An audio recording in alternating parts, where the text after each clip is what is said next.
नवा खे सेवण का ख़बर तो सेवण विचो इंडस हाईवे ते कट भरसा मुसाफ़िर वैन कल्टी थी पई है। 12 औरतूं ज़ख्मी थी पियूं आहिनि, खेनि अस्पताल मुंतकिल किया वियो आहे।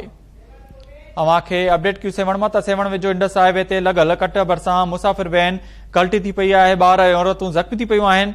मुसाफ़िर वैन दादू खां सेवण वञी रही हुई त पका चना वटि टायर बरस्ट थियण करे कल्टी थी आहे।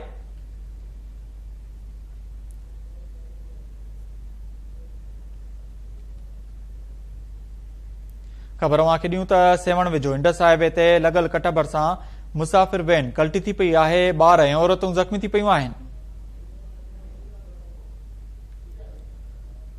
मुसाफ़िर वैन दादू खां सेवण वञी रही हुई त पका चना वटि टायर बरस्ट थियण करे कल्टी थी पई। इतला बाद पुलिस वाक़े वारे हंधि पहुची ज़ख्मियुनि खे खणाए अस्पताल मुंतकिल कयो आहे। पुलिस चयो आहे त हादसो तेज़ रफ़्तारी सबबि पेश आयो आहे। वधीक जांच कई पई वञे।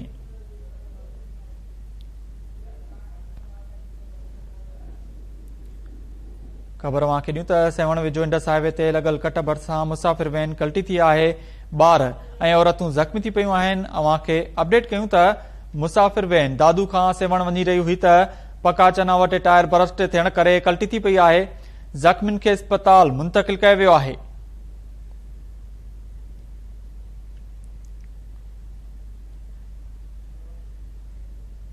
खबर अवां खे ॾियूं सेवण खां त इंडस हाईवे ते लॻल कट भरसां मुसाफ़िर वैन कल्टी थी आहे।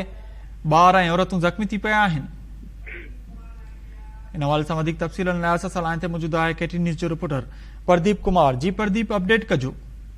जी काजी रावेल ही सेवण वेझो इंडस हाईवे ते बोट दौरान कट वटि बोट पक्का चना ॿुधाइनि जिते मुसाफ़िर वैन जेका आहे टायर बस्ट थियण जे करे कल्टी थी पई आहे, जंहिंजे नतीजे में तक़रीबन 20 मुसाफ़िर जंहिंमें ॿारड़ा औरतूं ऐं मर्द शामिल आहिनि सख़्तु ज़ख्मी थी पिया आहिनि, जंहिंखे सेवण अस्पताल मुंतकिल कयो पियो। जॾहिं त हिन रोड ते इन हालत इंतहाई ख़राब हुजण जे करे हादसा जेको आहे रोज़ जो महमूल बणियल आहे, पर इंतज़ाम आहिनि ते को बि तहरीक न वरितो आहे। तंहिं ते ही फोती थियण जो इतला मिलियो आहे, पर अञा ताईं हुनजी का बि अहिड़ी कंफर्मेशन न थी आहे। जॾहिं त ज़ख्मियुनि खे सेवण अस्पताल मुंतकिल कयो वियो आहे। जी, वॾी महिरबानी अपडेट करण लाइ प्रदीप कुमार।